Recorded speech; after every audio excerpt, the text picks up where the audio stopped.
정면성부 이슈 인터뷰 계속 이어가겠습니다. 장쩌민 전 중국 국가주석이 어제 향년 96세로 타계했다는 소식이 들어왔는데요. 그동안 건강 상태가 좋지 않았다는 것을 고려할 때는 놀라운 일은 아닙니다만 최근 몇 주 동안 중국 내 상황을 보면 불안하고 중요한 순간에 발생했다고 미국의 워싱턴 포스트는 보도했는데요. 관련해서 유광종 전 중국 인문경영연구소 소장님 연결해서 자세히 알아보겠습니다. 유 소장님. 네. 네. 안녕하세요. 네, 안녕하십니까. 네네. 96세면 상당한 고령인데 뭐 지병도 있긴 하겠지만 정확한 사망 경위는 어떻게 됩니까?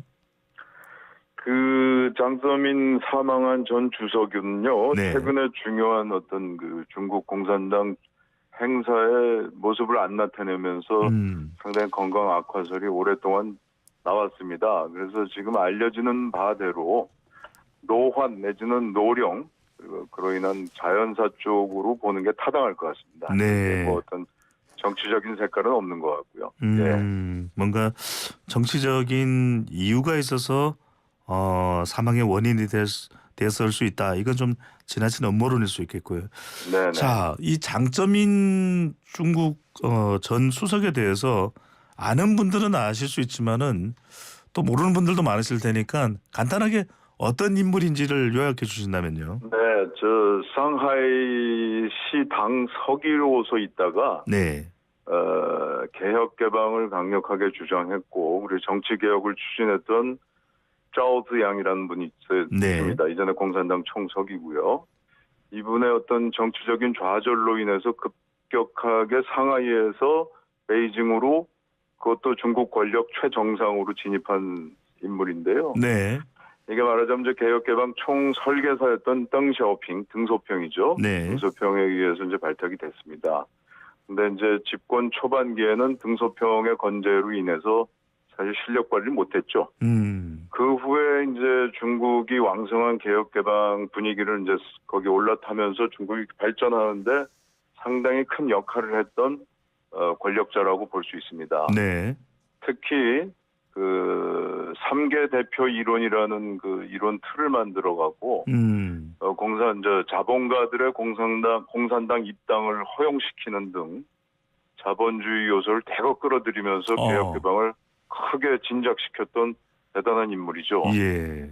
하지만 그 중국어를 해도 되는지 모르겠습니다만 네. 만성파 따차이란 말이 있어요. 이게 뭐냐면은 입 닥치고 돈 벌자. 그러니까 자본주의 요소를 대거 인입한 인물로서 개혁 개방의 분위기를 크게 진작시키는 데까지는 좋았는데 예. 기본적으로 이제 이 시기에 집중적으로 이제 중국의 부패가 만연하기 시작했다고 보는 사람들이 많습니다. 그래서 개혁 개방 그리고 지속적인 자본주의 시장 경제 추진하는 남방 쪽에서 남부 중국이죠.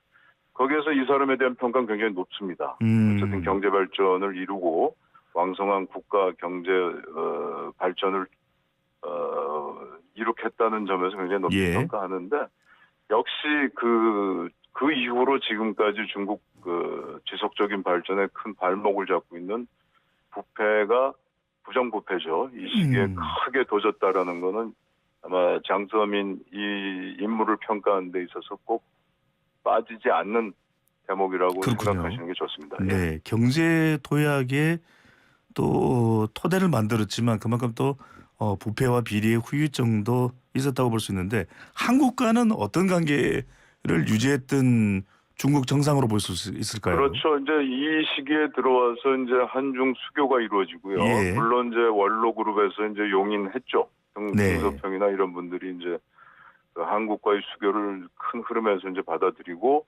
더구나 전면에서 이제 장서민 이 주석 시기에 이제 수교가 이루어지면서 한중 관계가 대단한 아주 급속한 발전을 하는데 굉장히 기여를 했습니다. 그런 점에서 우리 입장에서는 상당히 중요한 인물이었습니다. 예, 한중 관계의 주역 역할을 했던 또 인물이긴 한데, 자 장쩌민 전 수석의 국가주석의 이 죽음이 시진핑 체제에는 어떤 영향을 줄까요? 지난번 전국 인민 대표자 대회를 보면은 후진타오 전 수석도 도중에 뭐 끌려나가는 그런 장면도 있었는데요. 어떤 네. 상황입니까?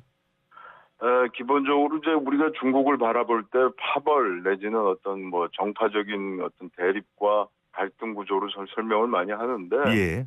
이 장점이는 원래 출신이 상하이 쪽이기 때문에 이제 상하이방을 대표하는 인물로 꼽혔어요. 그래서 그 이후로도 계속 시진핑, 뭐 후진타오 올라오는 이 과정에서도 이제 중국 정국을 설명할 때 이제 상하이방이 이제 큰 정파고 네.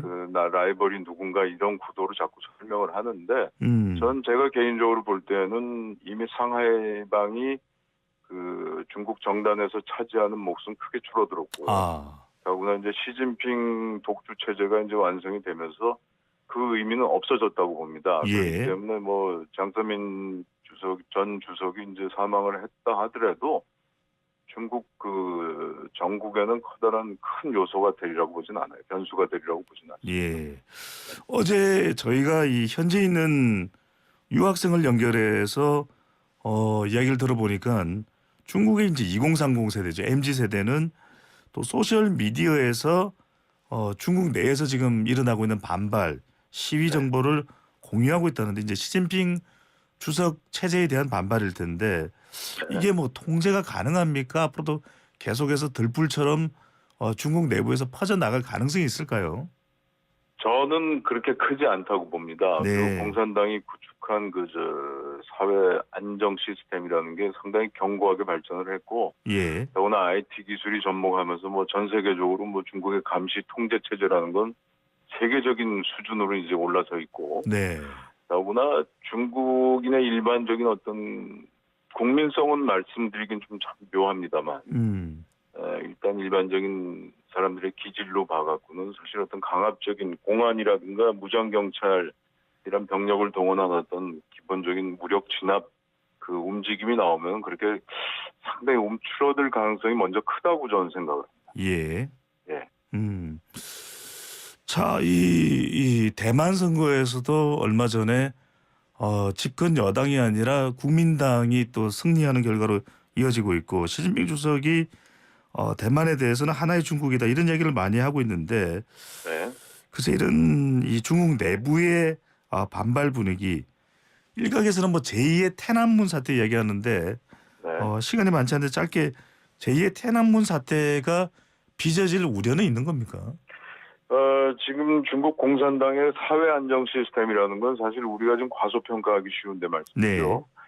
이 중국 공산당이 이쪽 사회 안정화 시스템을 위해서 쓰는 돈이 중국 국방비보다 훨씬 많습니다. 그러니까 훨씬 많다는 건 좀 그렇고 국방비를 상회하는 정도의 약 250조 원입니다. 예. 예, 감시 통제 시스템이 이만큼 거대한 예산을 동원해갖고 구축이 된다는 거는 사실 제2의 천안문 사태 예견하기 힘든. 그래서 저는 그래서 제2의 천안문 사태는 그렇게 우리가 바라볼 수 있는 현실적인 어떤 사건은 아닌 거라고 좀 봅니다. 더 반발을 하기 힘들 정도의 250조 원을 투입한 국민 감시라는 말씀을 해주셨습니다. 네, 이게 2019년 수준이니까 지금은 더 늘어났을 거예요. 알겠습니다. 예, 너무 국방비보다 상회합니다. 충격적인 소식입니다. 중국에 대한 아주 깊숙한 이야기 유광종 전 중국 인문경영연구소 소장님과 이야기 나눠봤습니다. 오늘 말씀 감사합니다. 네, 감사합니다.